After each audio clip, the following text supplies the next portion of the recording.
I have great news for you. What's that?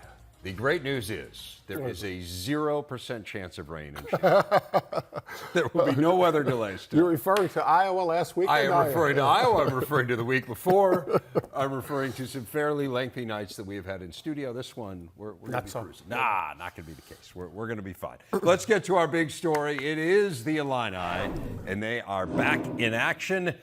Here are the key details. The deets, as the kids call them. Big Ten football presented by Hampton by Hilton, Illini, and Mox. Jerry Howard, Brock Farine, and I will be here for a very special Big Ten live football pregame, 8 Eastern, 7 Central on the Big Ten Network and the Fox Sports app.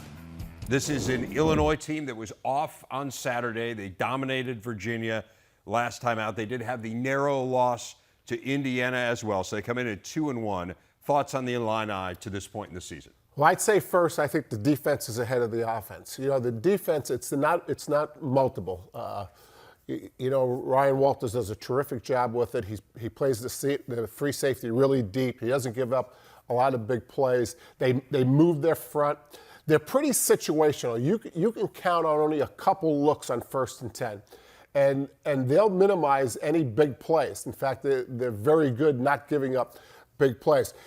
If it's 3rd and long, if it's 2nd and long, and they're in pass situation, then he'll bring the heat. But he's pretty consistent with the defense, pretty basic, but they're really fundamentally sound. And I believe the way they play defense will put them in any game, if not all the games. They've allowed 9 points in their first 2 home games. It is pretty remarkable to think of how much better they've gotten with the group that they inherited, right? I mean, I think that's what really stands out to me. And, Lovie Smith, who is a coach, obviously, we both respect tremendously. Right. But Lovie Smith was a defensive specialist, and they were bad on defense. And so I think the assumption that I had was that it was players, right? That because, obviously Lovie schematically has been really good throughout his career, and yet they inherit those players. They have done a lot of work in the portal. I mean, everyone has. But that's still pretty impressive because they were good almost from the outset last year. It took them maybe 3 or 4 games to get their footing, and they've been lights out since. And they're not doing much different than what they did. And Howard and I always kid that Ryan Walters, defensive coordinator, his game plan is on an index card. Yeah. Well, an index card only can hold so many defenses. And again, so they're not very multiple, but they're so fundamentally sound. We had the privilege, if you will, to sit in on some of the meetings when Brett Bielema is in front of the room teaching defensive concepts, right? And a lot of the stuff that he's showing pro tape from when he was with the Patriots. And so you can tell that they are not going to be multiple. They're going to be simple, and they're going to win 1st and 10. And then when they get you in situational football, they'll play it as situational football. He's not afraid to bring 6 when it's 3rd and 10. But he is afraid to bring 5 or 6 on 1st and 10. And that's why I think he's put himself in position. Remember, they want to complement their offense with their defense. Let's talk a little bit about the offense. Chase Brown has been phenomenal. He's one of the top backs statistically in the country. What do you make of this group so far? They are making mistakes. I mean, they're turning the ball over at a somewhat alarming rate. And I think that's the thing that stands out to me. Tommy DeVito, I think, is a good fit for the offense. I don't know whether you agree. They have a good weapon in Isaiah Williams, but you just can't turn it over. Right. Tommy DeVito, 67%, and yet they're ranked last in the conference in passing. Chase Brown, I'd say it's better than a good year. I mean, he's running behind an offensive line that has work to do, right? That they're going to get better, but he breaks a lot of tackles. It's not always cleanly blocked. So I think he's one of the better players. You mentioned Isaiah. To move him from quarterback when Brett did, to give him the reps on the perimeter. So they're a ways away. Brett wants to be balanced, but he's nowhere near being balanced right now. He told us that when we were in camp. He's pretty much running the same run game he ran at Wisconsin and Arkansas. It's just out of a different formation. Barry Lunny, the offensive coordinator, he's trying to mix it up, but it's a hard offense to call a game. It's all about 1st and 10 nowadays. If you get behind in 1st and 10, because so many people are playing man coverage, which was different a generation ago, and so many defensive coaches are not afraid to pressure once you get behind and down in distance. This is a pretty good challenge here in Chattanooga. They are undefeated. They're ranked 10th in the FCS poll. They've given up 34 points in 3 games, again, against an FCS schedule, but still gives you a sense that it could be a little bit challenging for that Illinois offense. Again, lots more on that game coming up later tonight as we get you ready to send you out to Champaign. But let's move ahead to the rest of the Big Ten schedule now. That is the first of 9 Big Ten games this weekend. We have more than half of them here on the Big Ten Network. The one tonight, 4 more Saturday, including a key conference battle between Minnesota and Michigan State. The other 3 conference games, Maryland and Michigan, Iowa and Rutgers, and Wisconsin and Ohio State. Let's start with the Badgers and the Buckeyes as we break these down, Jerry. And the strength versus strength here is Ohio State's offense against Wisconsin's defense. So match those two up for us. What are you watching? It starts with the coordinators. It starts with the play calls, actually, because Ryan Day is not really officially the coordinator, but he calls the play. And then Jim Leonard is the defensive coordinator at Wisconsin. Both guys are really good at what they do. You know, Wisconsin's going to pressure. Wisconsin runs an unusual package. Sometimes they're 2 down, sometimes they're 3 down. Jim always wants to bring someone off the edge and yet play some safe coverage behind it. Ryan Day has struggled a little bit in the red zone, especially with the run game. He's put a little option into it, which I'm really surprised because CJ's not really a runner. But I think he's done that because I think he wants it in situational football. So to watch the battle of X's and O's when Leonard brings pressure, when Ryan wants to throw it down the field, will be interesting. Can Ohio State offensive line protect? I think is going to be a big issue because what Leonard will do is he'll bring a linebacker and that'll make an offensive lineman get off and push over the rusher to another offensive lineman. So I think it's a really cool X and O match. Let me ask you this. When you go into a game like that as a head coach talking to your coordinator, in this case, Paul Chryst talking to Jim Leonard, do you have like a target number in mind? In other words, like what's reasonable to hold Ohio State to? And we know this is one of the most dynamic offenses in the country, to give yourself a shot. I mean, you say, hey, is there a way you can hold them to 21? Is it like, would you have that kind of tangible a discussion? I mean, obviously there's so many variables in a football game, but is that the mindset or is it different than that? Well, it was different for me. What I like to do is on Thursday bring in both coordinators, nobody else. So it would be me and the offensive defensive coordinator, and have each coordinator explain to the other coordinator their problems and their assets. Yeah. And so as we go through the game, I could say to the defensive coordinator, hey, remember what we said on Thursday now. You need to play zone here for a couple downs, right? I know you don't want to play zone, you want to play man, but we need to give our offense a break, or the other way around. So, but I never did a number. But when you go to that, let's go to the matchup, right? How many points does Wisconsin have? I know, yes. That's where you're going. Yeah, right. But I don't think you can say to Bobby Ingram, we need 28 points. I mean, what number do you put on it? I think the bigger... Toledo scored 21. Right. I think the bigger question is, if Bobby was in my room, I'd say, Bobby, how much do we have to throw it to keep up with Ohio State, right? I mean, just to give a point thing, it's unrealistic to think that I think it's unrealistic this year for Wisconsin to be 65% run on 1st and 10 and think that they're going to score enough points to keep up with whatever that number is Ohio State. More interesting if you said to Jim Leonard, how many can you hold him to? That. Yeah, which is kind of, I mean, that's actually was the impetus for it, but they go hand in hand, right? I mean, then it goes to when Wisconsin has the ball, and how do you see them? Because this is relative weakness against relative weakness. Again, the offense for Wisconsin is not as good as the defense. The defense for Ohio State is not as good as the offense. So when you match them up that way, what stands out to you? Yeah, well, I think for me, Wisconsin, the good news with Wisconsin is Jim Knowles is a pressure guy in 1st and 10. We've talked about this all season. In other words, he likes to bring a linebacker. He wants to get you in 2nd and long. So he's not going to just play like Illinois plays on 1st and 10. We just talked about Illinois on 1st and 10. Their gap sound, their coverage is not to get beat deep on 1st and 10. Jim Knowles isn't that way. He's just the opposite. He wants to bring someone in pressure. One of the things that Wisconsin has done the best since Barry, is the gap scheme. Wisconsin got away from the gap scheme against Washington State, and they lost the game because Washington State shut down the gap scheme shut down the zone scheme rather, and Wisconsin wasn't ready to go to the gap scheme. Then last week you see Wisconsin blending in the gap scheme. So I say all that to say this: on 1st and 10, if Jim Knowles brings the linebacker and Wisconsin does a gap scheme, meaning this, let's say the right side of the offensive line blocks this way and someone kicks out, that's how you can get a big play in the run game. In fact, first half of Toledo, Toledo has the ball, plus 18, plus 24, plus 23. That's right away in the Toledo game. Yeah. So there's a weakness there in the pass game, in the run game, which will be interesting to see. Yeah, and of course you've got Graham Mertz throwing the ball better than he has in the past too. So you have to defend that now, right? You have to respect that if you're Ohio State, I think. Would you agree? I would. The issue, and we've talked a little bit about this, is it seems to me the formations that Graham is throwing it out better are pass formations. And so you could audible your defense, right? Right. You know, people talk about audible in their offense. You can call it badger, meaning if you get this formation, we're in man coverage and we're gonna put our best defender on that single receiver. So they're showing their hand a little bit. They're showing their hand a little bit. Yeah. You know.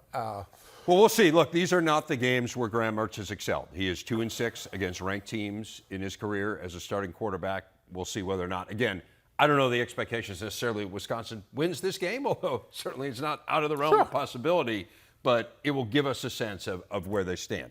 As for the team that won the Big Ten last year, Michigan hosting Maryland, both are 3-0. This is obviously the toughest game for each one of them, though. I'm interested in what you're hoping to learn about each team in this game. Let's start with Michigan. What do you want to learn about the Wolverines?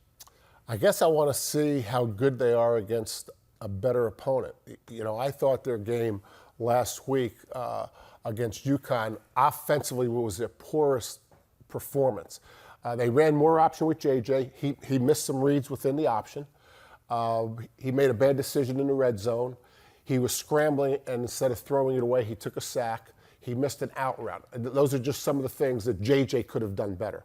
I would put the offensive line in the same position. I don't think they had their best game. So they've played 3 weak opponents. How could they not be best in their third game? I think you play down to your competition to a certain extent. You know, I mean, did anybody on the Michigan team think there was any chance of losing to UConn? Probably not. And when you go into a game thinking you don't have a chance, sometimes you don't play well. And I think that's the box that Michigan was in. This changes things. You know, I've been bragging about Maryland's defense. I think they've gotten better. I really do. They've got good athletes. I think they'll challenge Michigan's offense certainly better than anyone else has to date. So what I'd like to learn about the Michigan offense is, you know, can they play better? What's it going to look like? Because now you get ready for Maryland. I think you go into the game, we can get upset about Maryland. If you're a Michigan player, you can watch that tape and say, they got some athletes. And then they got Leah on offense. I mean, they can make things happen. So for the offense, definitely improvement with the offensive line. The running backs are doing fine. And I think JJ can get better. What about the flip side? What are you hoping to learn about Maryland? Okay. How athletic are they when they're rushing and trying to contain Leah? I don't know that any other team is playing the game in space more than Maryland. I mean, it looks like 11 guys got chosen on one side, and they're playing another 11 guys, and the ball's all over the place because of Leah. You never know what he's going to do. Sometimes he'll sit in the pocket and be patient. Sometimes he'll hit that back foot and just take off even before he's reading what's going on downfield. So if they can contain Leah on the scramble, okay, I want to see that. And when he is in the pocket, if they can contain him so he doesn't break contain. Michigan certainly has the athletes on defense to do that. But no one else has done that. I mean, Leah is the ultimate X factor. He can make anything happen. Well, Maryland's been great offensively. I mean, they're third in the nation in yards per play. Of course, had the big fourth quarter rally against SMU, held the Mustangs scoreless in that fourth quarter, which is nothing to sneeze at. That is a really good offense. Outscored them 14-0 and pulled out the win to stay perfect. Great triple header of football Saturday on the Big Ten Network. 14th ranked Penn State clashing with Central Michigan. Minnesota and Michigan State square off in East Lansing. And in primetime, Purdue hosts Florida Atlantic, or Northwestern takes on Miami of Ohio. It all starts with Big Ten tailgate Saturday on the Big Ten Network and the Fox Sports app. Jay, I'm really fired up for that Gopher Spartans game. I know you are as well. After watching Michigan State last week against Washington, it is clear that the weakness of the Spartans is the same as it was last year, and that is the pass defense. I think the really interesting question here is how well equipped is Minnesota to take advantage of that weakness? Yeah, and the reason this is my favorite game of the weekend, I love this game, is because it's a crossover game, right? And if you're going to win the West, and Minnesota looks like one of the teams that a lot of people are picking to win the West, right? The way they've started and the way they've built that program. And they play Michigan State, obviously, this week, and then they go Penn State and they go Rutgers. So to win a cross-divisional game is important. Like Purdue's already lost to Penn State. Illinois has lost to Indiana. Now, I don't know that Illinois is going to be in the hunt, but I think we thought Purdue was going to be in the hunt. Yes. So having said that, how equipped are they?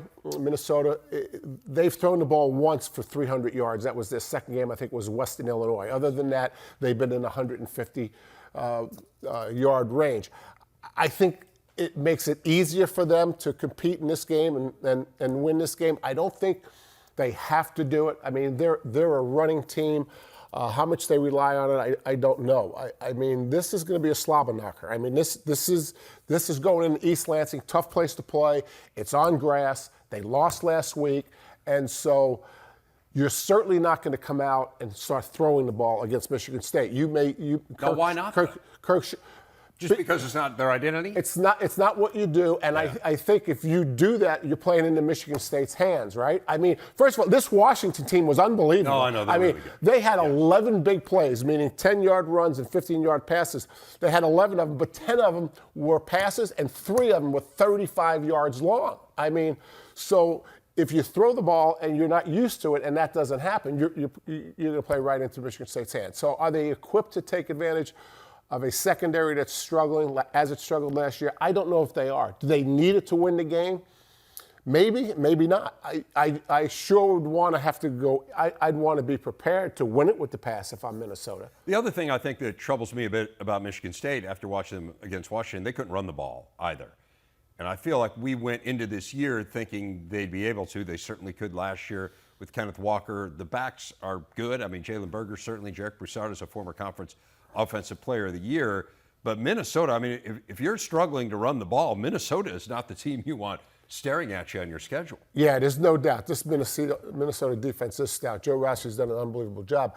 I don't think Berger is playing all that well right now. I mean, he was a little tentative. So is Broussard.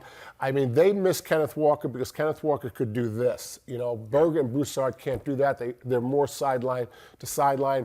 They're in the pistol formation. They don't always have a tight end in the game.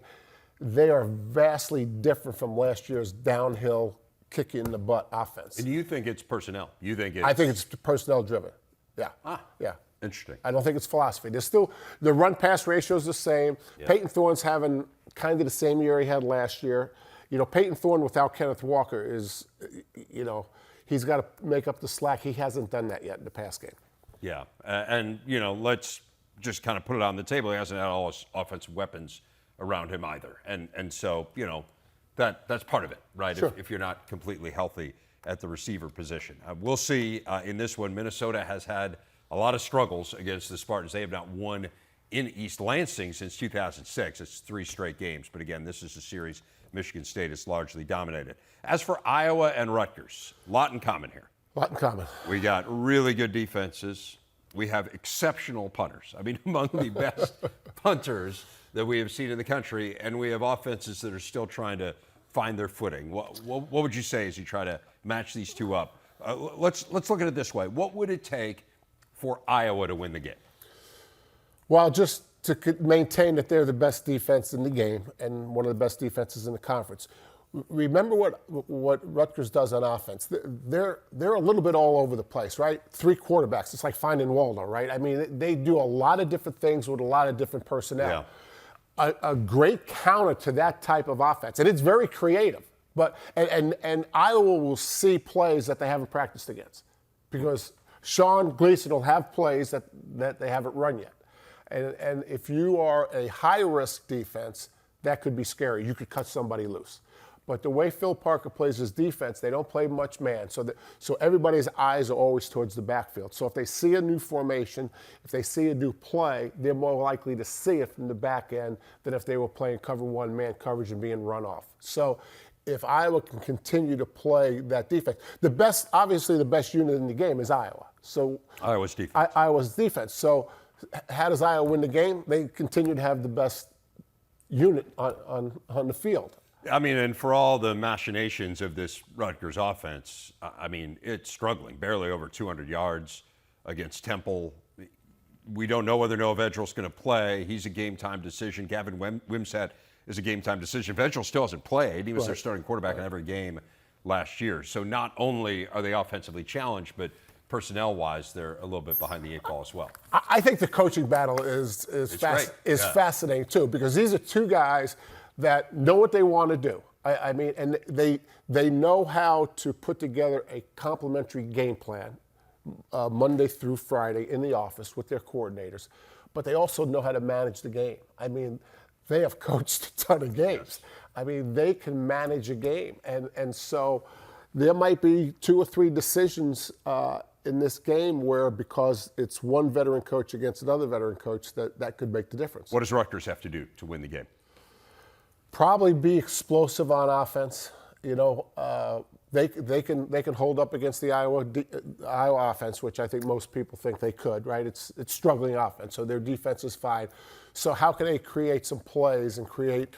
How can they do just what I said Iowa can't let them do? Right? How can they get Phil Parker on his heels? How can they break some big plays? Iowa doesn't give up a lot of big plays. So can Greg and Sean Gleason come up with something on offense that creates explosions? Do you think that Iowa can run it on Rutgers? I mean, like what's because it just seems to me, right? I mean, the defenses are so good. Like Rutgers' defense is really good.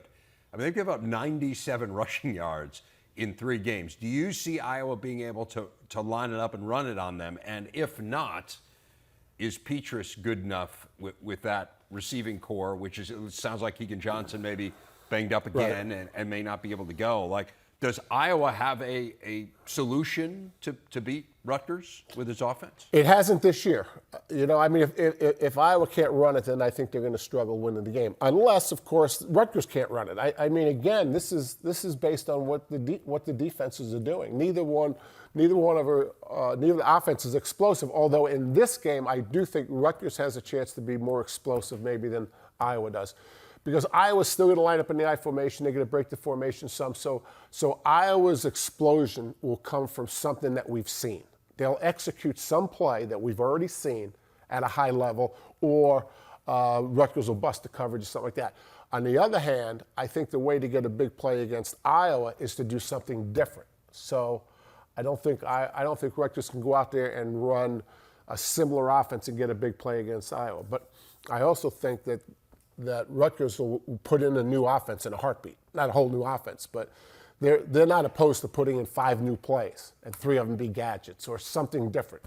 Right. Whereas Iowa's not built that way. Yeah. That's a fascinating matchup. It is. And again, if you like special teams. Stop. No, I mean, this is the game for you. It's going to be fabulous. The kick game.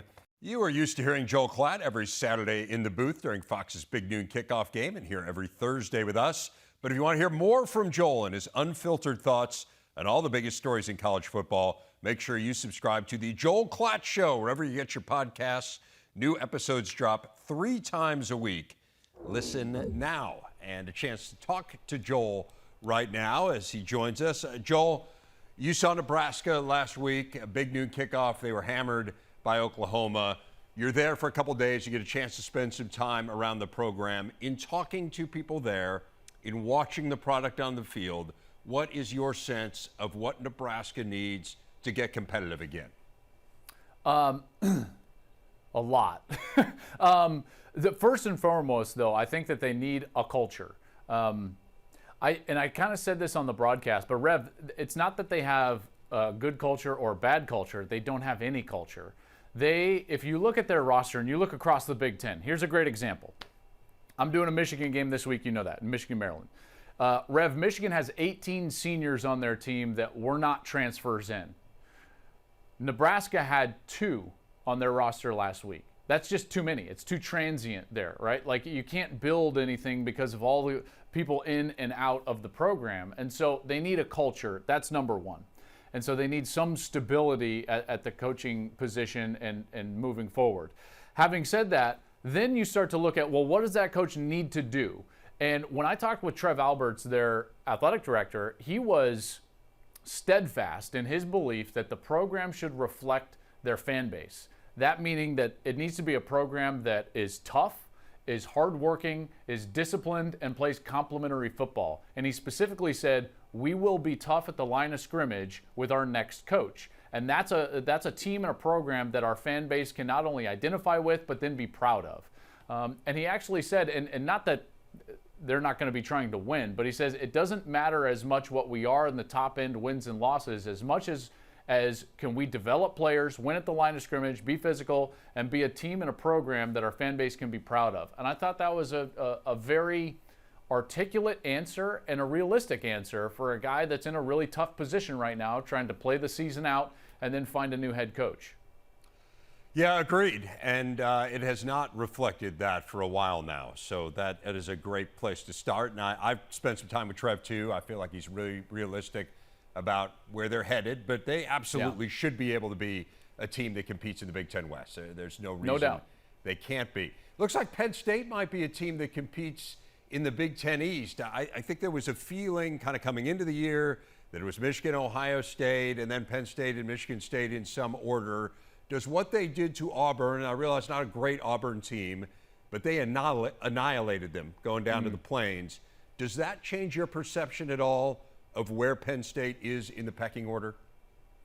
Not that specific game, but them answering the one question I had for them coming into this year, which is, can you run the football? Can you get better running the football? It was pretty clear to me last year that I was expecting Mike Yurcich's offense to be something that it just wasn't. And a lot of that came in the form of the fact that Sean Clifford was just asked to do too much because they had no run game. Now all of a sudden they bring in these young backs, namely Nick Singleton. And I know it's not just the backs, and you want to credit the offensive line, but boy, there is some explosiveness now in the backfield. Singleton is averaging 11 yards per carry. He's going for over 100 yards per game, and you sit there and you look at them, and 242, I believe it was, on the ground against Auburn. So it's the style in which they go out there and win that game. The fact that they physically took it to Auburn and just totally stole the will right out from their chest. I love the way that Penn State is playing, and they now, at least in my estimation, make the Big Ten East, I think, the best division in college football. All right, listen, I think Georgia's the best team in college football, and I think Alabama is still really good. But each of those divisions, they're not as deep as what now the Big Ten East is. I've got all three of those East teams in my top 10 this week, in large part due to the fact that that was the only question I had about Penn State. I think that they're going to play really well on defense, and Manny Diaz has done a nice job there, coming in and filling the shoes of Brent Pry, the defensive coordinator from a year ago that went on to be a head coach. They do things right on the defensive side. My only question was about the run game, and Nick Singleton and that offensive line. They've played really well. So Rev, I'm optimistic about Penn State. You look at their schedule, I think that we're going to get an undefeated Penn State at Michigan when we get to the middle of October, and that's going to be a monster game. Michigan, Minnesota, Ohio State in successive games there in October. So we will learn a ton. Brutal slate, because I think Minnesota is better than people think. Yeah, absolutely, and we'll get a chance to see them this weekend against Michigan State, really the first tough game for the Gophers this season. I do want to switch gears to Wisconsin, Ohio State.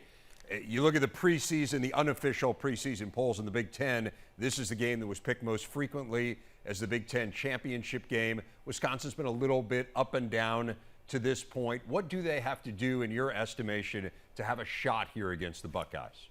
You know, the teams that have played Ohio State well over the last couple of years, whether it was, let's say, Oregon beat them, Nebraska played them well, obviously Michigan beat them, Utah played them well, Notre Dame played them fairly tough to begin this season. You've got to be physically tough at the line of scrimmage. You've got to run the football. You've got to make them one-dimensional on offense. Now, granted, that dimension is probably the best dimension in the sport, throwing the ball with C.J. Stroud and those wide receivers, but you still have to make them one-dimensional. Because if they're able to do both, then that presents the play action and they can get after it. I think Wisconsin is uniquely suited to do what I just said, make them one-dimensional, make it tough on them. This Wisconsin team can shorten the game with their run game. They can play tough at the line of scrimmage. And if you were asking me who's the one defensive coordinator in college football that I think is the best in the country, it would be Jim Leonhard for Wisconsin. I think he's that good. I think he could have basically any job he wanted from a coordinator perspective. NFL teams have been beating down the door, and he continues to stay there in Madison. So he's going to have a plan that makes it tough on Ohio State. I do think it's interesting, by the way, when you look at Ohio State this year, they did not gain 400 yards in that opener against Notre Dame. And I think the style in which they won that game was important. But, Rev, it still wasn't 400 yards. They had gained 400 yards in every single game before that, dating back to the COVID national championship year against Alabama. So even in their losses to Oregon or Michigan or games that they struggled against Nebraska or even Utah in the Rose Bowl, they were still gaining over 400 yards. So there is a blueprint there, and Notre Dame did a nice job, and Wisconsin's going to have to very much put that type of blueprint into action in the shoe and make them one-dimensional and make them panic a little bit. But if you let them run it and throw it, then it's going to be a long night. Yeah, for sure. And again, you mentioned how good Wisconsin's been. I mean, leading the nation in rushing defense a year ago, leading the nation in total defense. Lost a lot off that group, but early returns pretty good for Jim Leonhard, as you would expect. Big noon, you guys are going to be at the Big House. You got Maryland against Michigan. I know you spend your whole week breaking down film, getting ready for the game. What's the key matchup that you'll be watching here as Maryland tries to spring what would be a massive upset? Sure. I think it's the Maryland wide receivers against what is a fairly untested secondary and defense of Michigan. My question for Michigan is what is your defense really?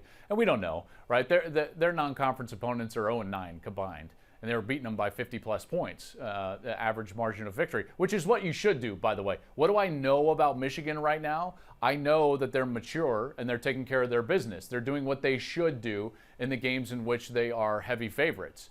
Having said that, this is going to be their first test. Maryland brings as good of a receiving core as you're going to find out there. You know, now not quite Ohio State and maybe not even quite Michigan, but they've got very good players. I can't wait to see Dante Demas, their transfer, Copeland. They've got guys that can play, and now this secondary, which is somewhat rebuilt at key positions, is going to be put under pressure for the first time. My eyes are going to go to Mike Sainristil. Mike Sainristil is a guy that switched from offense, played defense this spring. By all accounts, he's assimilated very quickly to the defensive side of the ball, but that's still new. And now he's going to be out there against four really good wide receivers, and he's going to be locked up in a one-on-one situation in a critical moment for the first time in his career on that side of the ball. I can't wait to see how that unfolds, because that's the question I have for Michigan is really about their defense. Yeah, Maryland can be overpowering on offense, no question about it. Leah Tungavailoa. This will be his second big spotlight game. He had the one against Iowa last year. Did not go well at all for him. 5 interceptions. See if he can turn in a better performance in this one as the Terps look to beat a ranked Big Ten opponent for the first time in their time in the league. Joel Klatt, look forward to that call. Again, Gus Johnson, Jenny Taft, and Joel Klatt on the call on Saturday. Thanks a lot, Joel. Saturday, we're all Big Ten all morning long with previews of every matchup. Tons of fun directly from Happy Valley. Big Ten Tailgate presented by Buffalo Wild Wings. Saturday, 10 a.m. Eastern, only on the Big Ten Network and the Fox Sports app. The Nittany Lions come in boasting that newfound ground game prowess. Our big stat shows you they are tied for the national lead in run plays of 50 yards or longer. Pretty remarkable when you consider they did not have any last year. The only team, as you can see on this list, that did not. All of those long runs, courtesy of Nick Singleton. He has 5 of 40 yards or longer. That is 3 more than anyone else in the country. The run game's been a huge story, Jerry. Maybe we can get to that, but I know the thing that you're most impressed by to this point is the defense. Yeah, and to quote James Franklin, Central Michigan. Yeah.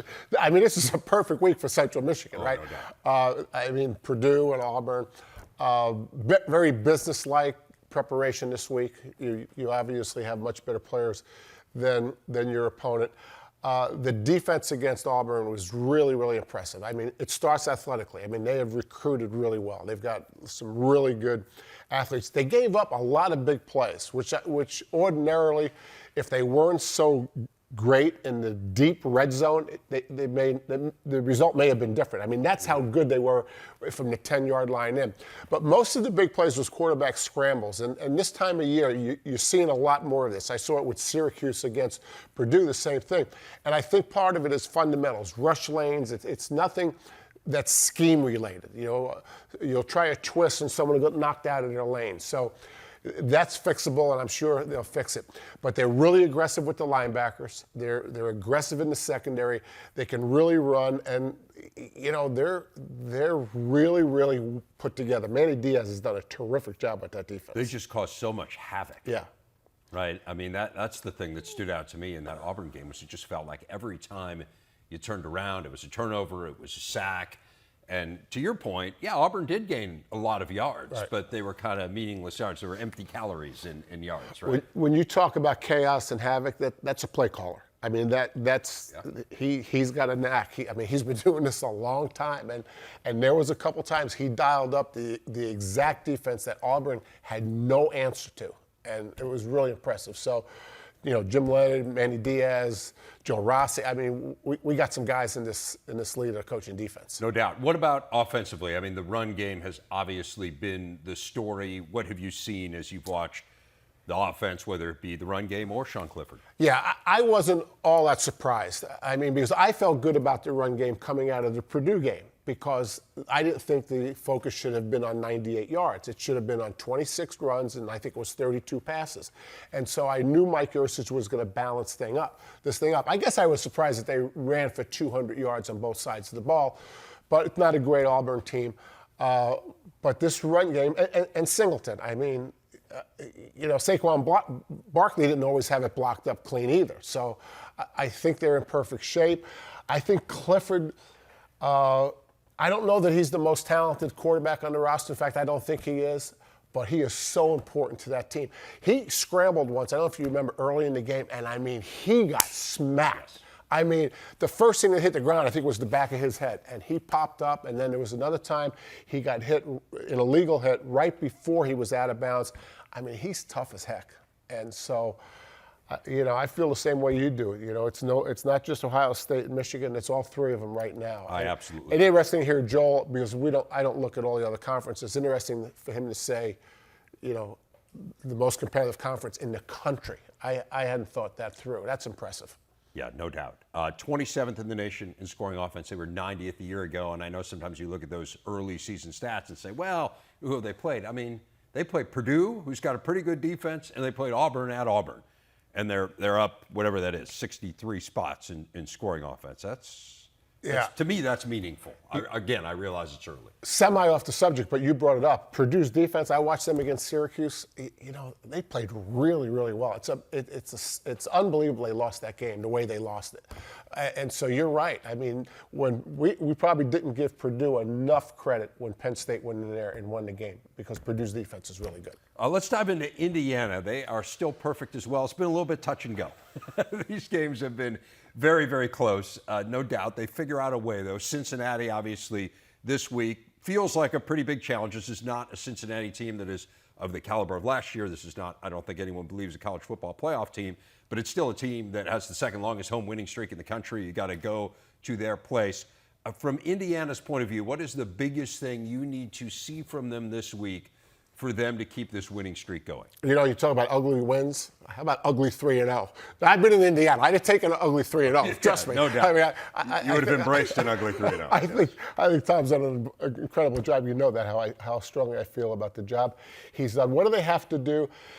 If you look at them defensively, I mean, you know, they're hanging in there. They're not great. They've won some really close games.